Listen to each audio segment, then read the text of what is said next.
Welcome to episode 56. Hey, this is John Lee Dumas of EO Fire, and you're listening to Who Did That Voice, where we take an in-depth look at voiceovers. Finally, warmer weather is here, and there is no better time than right now to book your vacation getaway with 3D Travel Company. Head on over to our website at www.whodidthatvoice.co and click the Book Now button on the left-hand side. They give a complimentary quote so you can get an idea of what it will cost to take your summer vacation. For a limited time, Who Did That Voice listeners can receive a Disney gift card for qualifying Disney and Universal trips, booked and traveled by the end of 2017. Hurry and book today so you can travel away. Welcome to Who Did That Voice, the show where we take an in-depth look at voiceover. And now, here's your host, Trenton Larkin. Hey everyone, and welcome back to the show. Today's special guest voiced Chip on Beauty and the Beast back in 1991. Told you she was pretty, Mama, didn't I? All right, Chip, now that'll do. Slowly now, don't spill. Thank you. Want to see me do a trick? Chip, Oops, sorry. that was a very brave thing you did, my dear. Oh, listen to me, jabbering on while there's a supper to get on the table. Chip. Bye. Today's special guest also got to voice Flounder on the Little Mermaid animated TV show back in 1992. What's your name? I'm Ariel. What's your name? I'm Guppy number 35, but my friends call me Flounder. Then I'll call you Flounder. And last but not least, our special guest was Peter Shepard on the movie Jumanji back in 1995 with Robin Williams. A law of Jumanji hadn't been broken. You will slip back even more than your token. You tried to cheat? No, I tried to drop the dice so they land on 12. Oh, okay, honey. Well, that would be cheating. Peter, your hands! Look at your hands! Now sit back, relax, and enjoy the show. Hello everyone, and welcome to another episode of Who Did That Voice. Today on the show I have Bradley Pierce joining us. Bradley, thank you so much for coming on the show today. Oh, no problem. It's going to be fun. Well, Bradley, the very first thing I always like to do when I have a special guest on the show for the first time is we'd like to get just a background on them, and how did you get into acting, and more specifically voice acting? Well, I got into acting when I was really just a child. I was 6 years old, almost 7, and I worked. My mother and grandmother owned and operated a restaurant in Arizona that was kind of a touristy destination, and it was visited a lot by executives from different movie studios and TV shows and stuff like that, because they used it as a location. And I was helping out. You have to keep a 6-year-old boy busy, otherwise he gets bored. Yeah. So I was, delivering bread to tables and whatnot. And at one point, a group of executives, and if I remember correctly, they were from Fox Studios, but I'm not sure, asked if I had any interest in being an actor. And I did. And so I convinced my mom that she should talk to them. So they gave me the names of some agents, gave her the names of some agents out here in LA, the process of how to get headshots and all that stuff. And after a couple months of convincing, she decided to go ahead and let me give it a shot. We planned to come out to California for a total of 3 days. We were going to meet with some agents on the first day, and then go to Disneyland on the second, and then do the Hollywood sites on the third day, and then drive back to Arizona. But one of the agents we met with suggested that we should stay out here because she thought that I would be able to get work, and if she did get me work, then we would stay out here and be under contract with her for 1 year. And if I didn't, then go back home, no harm, no foul. So we stayed. A couple weeks later, I booked my first commercial. A couple weeks after that, I booked another. A couple weeks after that, I booked another, and it just grew from there. Never really did go back home. A few months after that, I finally went to Disneyland, but it was definitely a change of plans, and it just sort of worked out. It's one of those kind of discovery stories that worked out really well. Wow. It was a few years before I started doing any bigger projects. My first projects were all video things, and I did a Hallmark Hallmark Channel thing was my first voiceover. It was The Emperor's New Clothes. That was the job that finally got me into the union. Nice. And it was literally just I think I was a rabbit. I don't remember what kind of animal I was, but I was the one kid in the entire town that was willing to say that he didn't see the Emperor's clothes. Okay. He's not wearing any clothes.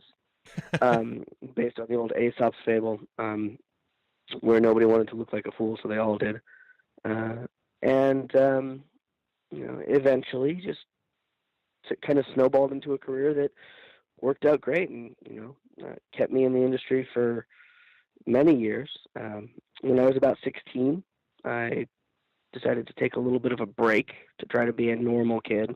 Yeah. Because I wanted to go to high school prom and I wanted to do, football games and all that stuff, which I wasn't really able to do as much with the business. And then realized I loved the industry. I loved acting. I loved filmmaking in general. So I've stepped back into it again.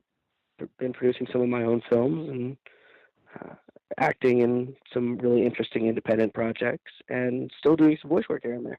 Well, that is fantastic, Bradley. Thank you so much. I love to get, a rich background on my guest, and you've really given us a great perspective of who you are as a young boy growing up into the man you've become. It's really exciting to get to talk with you because when I realized who you were and the projects that you've worked on, like when you played Chip on Beauty and the Beast, which released in 1991, I was like, holy cow, this is super awesome. And that's just one of the amazing projects we'll talk about today. But what was that process like for you getting Chip, and how did you get to work on that wonderful Disney masterpiece? Well, Chip kind of grew out, very organically through auditions. I had actually met the voice director for it on an earlier project, but I got submitted through my agent to audition for it. Went into the Disney Studios, did the reading of, I think I had, some copy from some other project because there's 3 or 4 lines that I did for the audition. But Chip actually only had 1 line initially, so they were just giving me a little bit more to work with for that. Yeah. And then it was, I was going to say almost a year before they actually called me in to do the first recording. And it was just the first line, "Mama, there's a girl in the castle." That was it. That was the only line Chip had. Then a couple months later, they called me in to do another one. A couple weeks after that, they added a couple more lines, and they just kept adding more lines and more scenes. And eventually, Chip sort of became one of the, primary, I'd say, 6 characters in that film. Oh, absolutely. Yeah. I mean, your voice when you voiced Chip was just so sweet and so cute. And he is just one of those iconic characters that when I think of Chip and I think of Mrs. Potts, it's kind of one of those things where you think of a character and it kind of leads on to every other character that you think about, and Chip became so iconic just because he was such a cute, sweet little character. And it's great to see that he actually got to develop more and that you got to voice more for him than he originally was supposed to have. Yeah, it was an amazing experience. I had never thought, in wildest dreams that I would be part of anything that big. I mean, like I said, Disneyland was one of the reasons I originally had come out here, and then getting to be a part of something by Disney is just amazing. And how old were you back then, Bradley, when you did Chip? I was 7. Okay, 7. When I started it, and it actually took almost 2 years of recording. Oh, wow. So 7, part of 8, and then a little bit of 9. Well, as we're talking about Beauty and the Beast, we've just recently had the live action Beauty and the Beast from Disney. Have you had a chance to see that one yet? Yeah, I've actually seen it a couple of times. Went to a screening of it, and then I've seen it a few additional times, and I really enjoyed it. I thought it was really visually interesting, beautiful. Yeah. The new songs they added in I liked, and I thought they did a really good job of closing up some of the big gaping holes in the plot and things that people were asking major questions about. Yeah. They did a really good job of covering all of that stuff. It covered how Chip came to be in the castle. How Belle was able to lift the Beast onto the back of her horse after the wolf attack. Yeah. Little things like that had been, because people have been asking me questions about this stuff. And I'm like, I have no idea. Yeah. It's just part of the Disney magic. And they did a really good job of answering those questions, I thought. Absolutely. Yeah, when I saw it, I had reservations because I love the animated version that you worked on. And I went in with it, with an open mind, trying to say, okay, well, let's see. And I loved it because it harkened back to the animated film, but like you said, it was its own thing. And so it gave me, like, it made me feel like a little kid again watching the original Beauty and the Beast that you worked on in 91, but it was a new project that brought me joy from that whole expansion of time to the new movie they just did. And I just thought it was amazing. I thought the cast was amazing. And I'm glad that you enjoyed it too, because it blew my mind out of the water. Yeah, I think it was a really well done project. And I think it really fits with the overall Beauty and the Beast universe isn't really the right word. Franchise, I guess, would be a better word. Yeah. Because it's, the musical, the stage production, the original animated, and now the feature. It's really got this great feel to the whole thing. It's all very cohesive, but each thing is special in its own way. Oh, absolutely. Yeah, because I've seen the stage production as well, and it was so unique watching the guys do the clinking of the glasses in the bar scene and stuff. Like, they have so much diversity, and yet they bring you back to the originality of what it was. So it's fantastic. Yeah. Besides Beauty and the Beast, you worked on the Little Mermaid animated TV show, and you played Flounder on that. What was that like, getting to come back just a year later, when that roughly came out, playing another iconic Disney character? Well, that one was interesting because I was just a fill-in voice for a few of the episodes. Okay. What was really interesting about it is that was me. I didn't have any kind of creation of character on that. It was really just trying to be as true to the original as I could. And it was a lot of fun. I mean, that was a great cast of people there as well. And that was recorded as individual parts that got plugged into the rest of the already created show. Okay. And I'm not even 100% sure why I was brought in to do those. I think I only did 4 or 5 episodes. But yeah, it was very much about voice and character matching, which was an interesting thing and very different from most of the other voice work that I've done.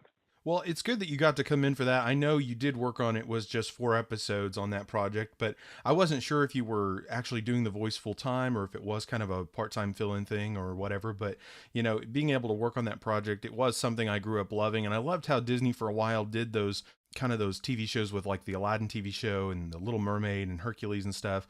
And it was a great era. It was a great time for Disney. And I kind of wish they would still do that, where they would bring those series off of the main films. But I think they make so many sequels of the films now that they don't really need to do the TV shows as much as probably what they think on that. So. Yeah, I think you're probably right. Walt Disney, when he was originally making films, he said he was never going to make any sequels to those films. That was part of his original development plan.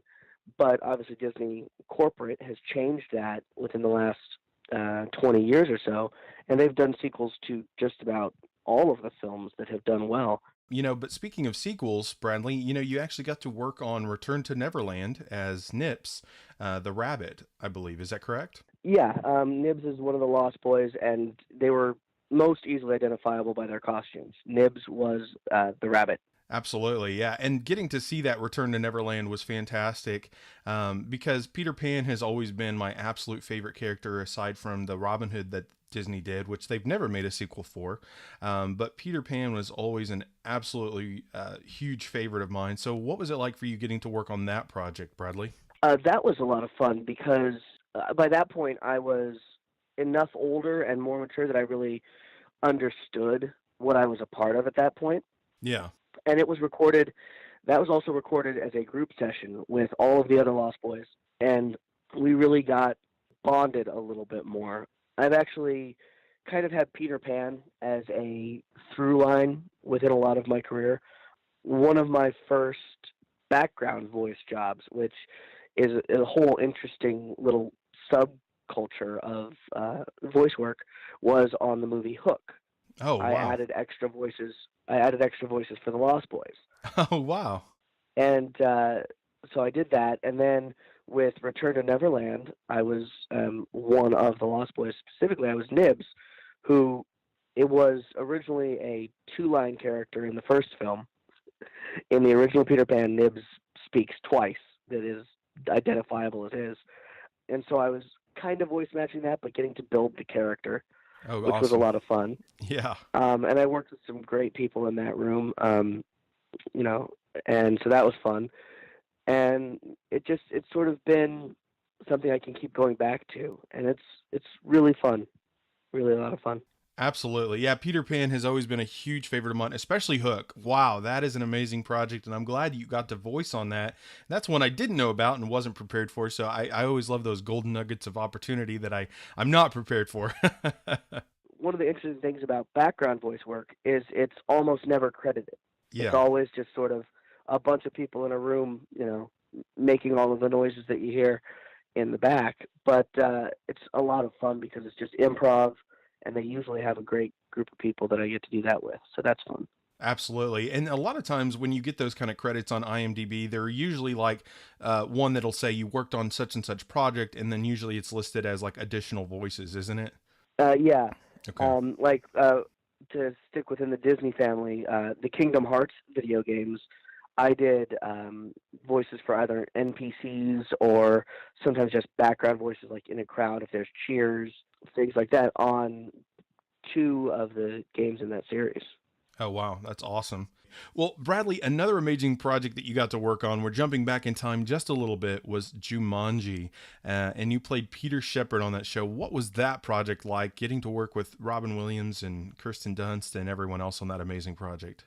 Oh, that was such an incredible and memorable project. I originally auditioned for that, and it didn't seem like much for the very first audition. It was, just went into a random, casting office, some, office building somewhere here in Los Angeles, and just, ran through the copy.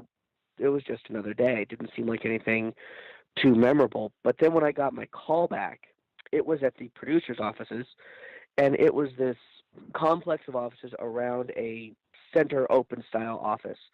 And in that open office, they had models of the house and all of these concept art drawings that were drawn by the director, Wow. Joe Johnston, who had also done a lot of concept stuff for Star Wars. This room was so visually amazing, and it had, sketches of all of the main consequences of the game. It had the lions and the alligators and everything else in there, and it was just so incredible to be in that room. And I went, I absolutely need to get this role because this is incredible. And luckily, I was able to do that. And I didn't realize at the time who the rest of the cast was. But then once we started filming, which we started on the East Coast in New England, a little town called Keene, New Hampshire. And that was where we did all of the city scenes. That was when I first met Robin, Kirsten, and Bonnie. And then we went to Vancouver, and we were up there for almost 6 months, a little over 5 months actually, filming all of the stuff in the house, some of the exteriors and facade stuff. And it was one of the most amazing crews I've ever worked with. Such talented people. Joe Johnston was the director. Tom Ackerman was the director of photography, and he was so skilled. The way he could work the crew and reset the lights and make everything flow so smoothly amazed me. Working with the folks at ADI who did all the effects work, Amalgamated Dynamics Incorporated was the full name of the company, but I actually got so interested in what they did that when I went through my normal phase of just being a regular kid, I got a job there at 16, Wow. cleaning up the shop, just to try to, stay connected to the industry, but do something that was a little more normal. It was just above minimum wage, and it was just cleaning the shop and helping them make molds and stuff like that. But Oh, wow. Working on the set with a group of incredibly talented people, both cast and crew. I mean, everybody was wonderful. Obviously, the late, great Robin Williams was just an incredibly amazing person, one of the most generous spirits I've ever gotten a chance to meet. He was almost like a mentor to me. He really helped me to figure out who I was, not just as an actor, but as a person, and who I wanted to be. He was really an amazing person, not just because he was so funny and so entertaining, but because he was just a great guy. Wow. And I love getting to hear these behind the scenes stories, but especially about Robin Williams. He was just such an amazing actor that really inspired me as a kid, especially when he played Genie in Aladdin. And I wish I would have had the opportunity to know him, but at least I have the chance to get to know him in part through you, Bradley. And I think what you speak about Robin is very much like sharing the legacy that he left behind the scenes. And I think it's amazing that he was able to help you kind of realize where you needed to go with your career and your life. And that he sounds like an extremely wonderful man, always as I imagined. And thank you. I cannot thank you enough for sharing that with us today, man. You're welcome. Yeah, it's my honor to be able to have worked with him. Over the course of the time we worked together, too, it was really fantastic because he said that Robin Williams never meets anyone. That's why he's always in character. He's actually very shy. So the way he deals with meeting somebody new is by having almost like gatekeepers in a way. The Russian will meet them first, and then he gets to meet, the other people that he has as these characters. Yeah. But over the course of almost 6 months, I actually got to know him and get to see more of who he was when he wasn't in character. Yeah. There were times when we'd be hanging out. His son is almost my age. So we would go, he'd be taking his son to the zoo and he'd say, hey, do you want to come? So I would go, out for the day with he and his son. And I really got to see Robin Williams just being a dad, just being a guy. Oh, wow. And that version of Robin is more, I'm not going to say more memorable, because that's not true, but definitely more of a cherished memory. Oh, wow. Because yeah. I know that there were so few people who got to know the true man behind all of those characters. Yeah. And I was, it was wonderful to get to know that version of him. Wow. Bradley, thank you so much for sharing, man. I mean, just the fact that you got to be on Jumanji was amazing, but especially the stories with Robin. That movie's always been something that really hit home for me because it was just so unique and so exciting to see this board game come to life. It was just so unique. Right now they are actually working on a second Jumanji project.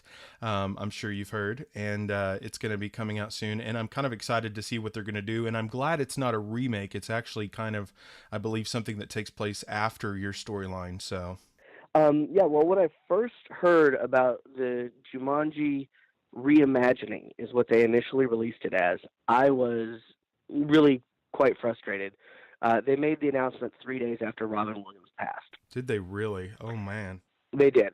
And I actually got stopped by TMZ, and they asked me about it, and I called Sony all kinds of names. I said it seemed greedy, and I can't even remember the other things I said. But as I learned more about it and found out that it really is almost a sequel. It shares the name, but other than that, there's very little it has in common.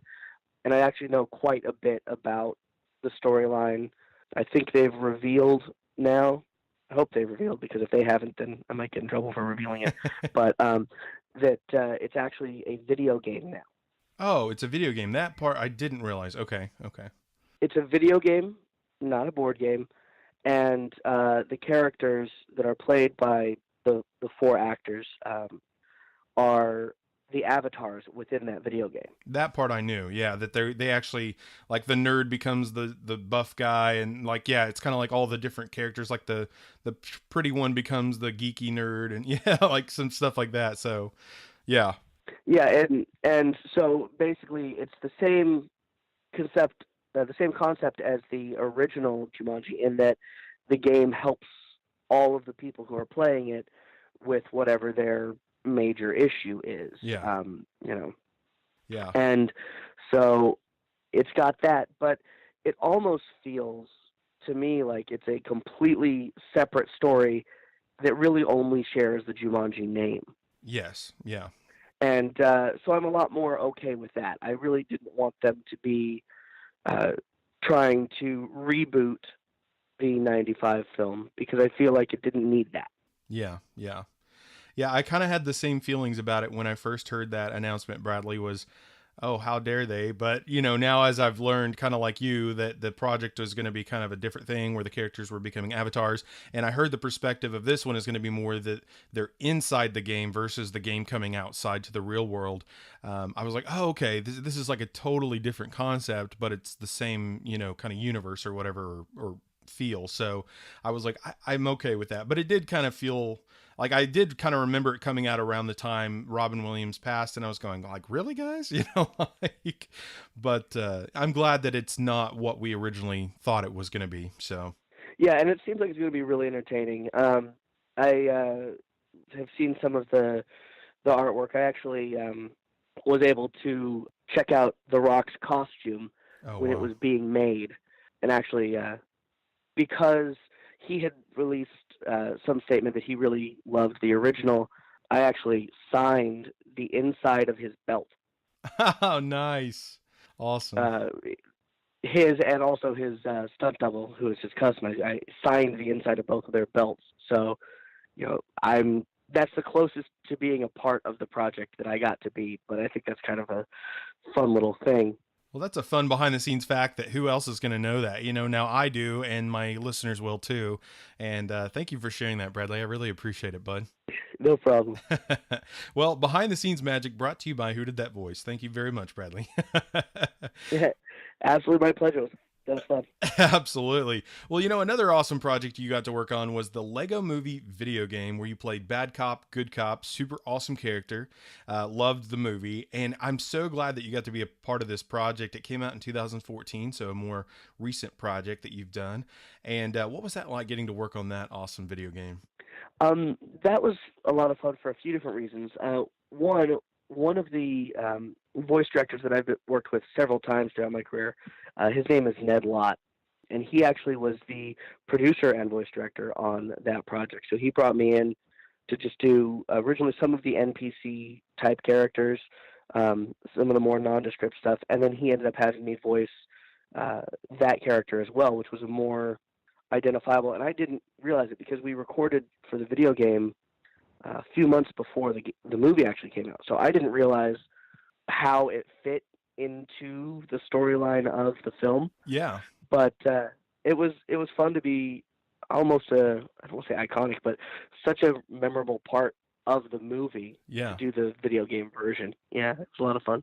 That's awesome, man. I'm so glad you got to be a part of that project. It was just a super amazing movie. I think Lego has really come a long way in the years since I was a kid. And to get to see these movies start coming out has just been spectacular. And the Lego movie was really the first, I believe it was the first one that we got to see. And it was just so amazing. I think Liam Neeson actually did Bad Cop, Good Cop in the film. So to get to voice that for the video game, that's super iconic, man. Super epic. Yeah, yes, it was. And again, I didn't realize I was doing that character at the time. And you're like, who voiced it? Yeah, wait, I'm sorry. Wait, I'm doing whose voice? But it was that was fun. I've always loved Legos just as a toy, and I've liked I played the Lego video games, Lego Star Wars and whatnot. So when they were doing the movie, that was so much fun. I'm glad they're doing that.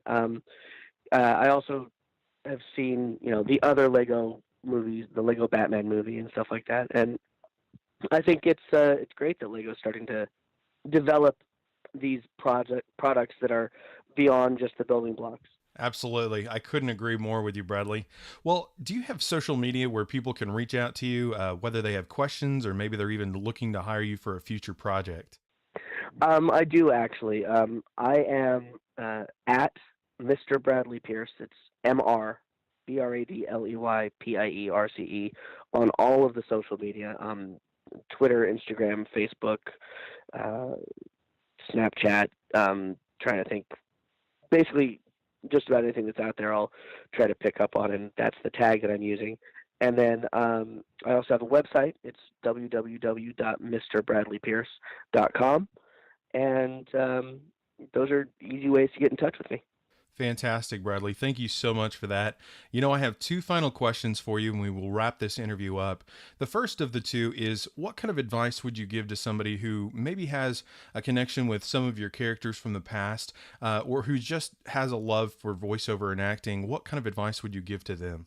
If you wanted to try to get into voiceover and acting in general, this was advice that was actually given to me by an amazing voice actor, Jim Cummings, who is a name that just about any of your listeners should probably know, but he's voiced Pooh and Tigger, and he was on Rescue Rangers. He has done so many different voices, Darkwing Duck. And I worked with him on Sonic the Hedgehog, the Saturday morning cartoon show. And I was talking to him at one point about, the business. And he said, what you have to do is figure out what makes you unique, and then figure out how to make that a part of every character you do. So if you can find your uniqueness and really grab onto it and embrace it, that is a huge part of becoming successful in anything you do, but especially in the acting and entertainment industry. That was probably one of the better pieces of advice I've ever gotten, is to appreciate and embrace your own uniqueness. That, and just chase anything you love. If you really love doing something, if you're really passionate about it, don't let anybody stop you on that dream. That's the hardest part about the acting and entertainment industry. There is so much rejection, isn't really the right word, but there's a whole lot more no's than there are yeses. Absolutely. And most of the time, it has nothing to do with whether or not you're talented enough. It's you were just not quite right. For on-camera stuff, you were too tall or too short, or you had the wrong color hair or the wrong color eyes, or whatever it is. But it's not something you did. And realizing that is sometimes difficult for people. Absolutely, yeah. So that's something that has kept me going quite a bit, is that, it's not my fault. I just wasn't right. Absolutely. Well, thank you so much for sharing that with us, Bradley. I love asking my special guest advice to just kind of give people a new perspective from, my different people as they come on the show. Well, Bradley, you were talking about Jim Cummings and working on Sonic the Hedgehog, and you played Tails on that show. What was that like, getting to play the iconic Tails from Sonic?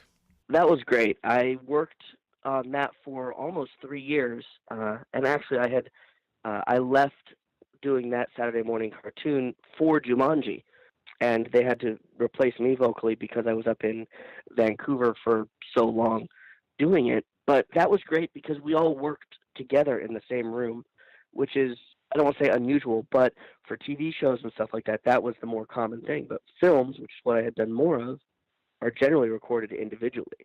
So I got to work with some really amazing voice actors and talents like Jim Cummings on that project. So that was a lot of fun. Well, thank you for diving into that project as well, because Sonic has always been a favorite of mine, especially in the video game aspect, but the animations are always amazing as well. And I believe Jaleel, I'm blanking on his last name, voiced Sonic, who played Steve Urkel. Yeah, Jaleel White was Sonic. And actually, he was not in the room for most of the sessions because he was New York-based. So he actually recorded his stuff separately. But I did meet him a few times. He's a really great guy.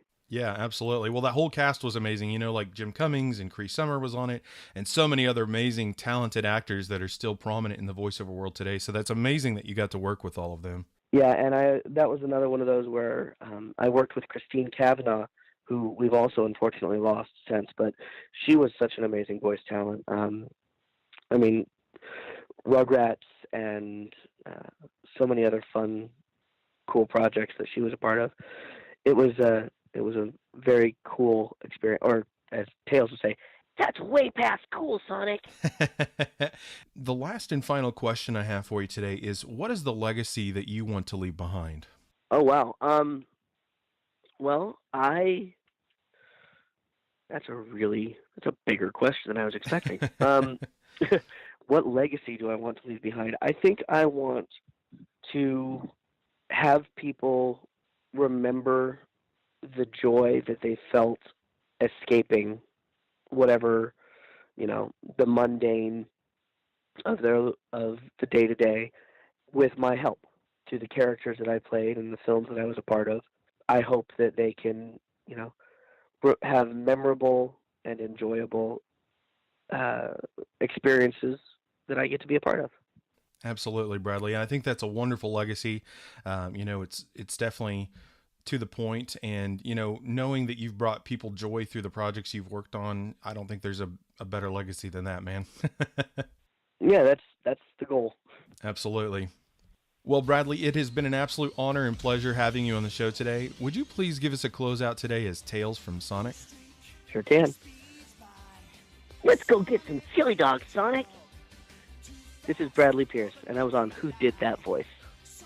Well, everyone, I sure hope you enjoyed today's episode with Bradley Pierce, the voice of Chip from the 1991 Disney animated feature Beauty and the Beast. And if you did, please find me on Facebook, Twitter, or Instagram by searching Who Did That Voice. I would love to hear from you. A question you might ask yourself is, where can I listen to Who Did That Voice? That's an excellent question. You can hear us on iTunes, Stitcher Radio, TuneIn Radio, YouTube, and our website at www.whodidthatvoice.co. Click the episodes tab and listen away. Well, everyone, that's all the time we have for this episode. Join us next Friday for our next special guest, Sam Vincent, the voice of Ed with 2 Ds from Ed, Edd n Eddy, and the voice of Crypto from Crypto the Superdog. You won't want to miss this episode. Hey, do you ask yourself who did that voice? Well, if you do, go to our website, www.whodidthatvoice.co, and click on the Episodes tab. Choose an actor, pick their name, and see pictures from the different characters they voiced in their career. Thank you for joining us today. We'll see you next time for more discoveries on Who Did That Voice.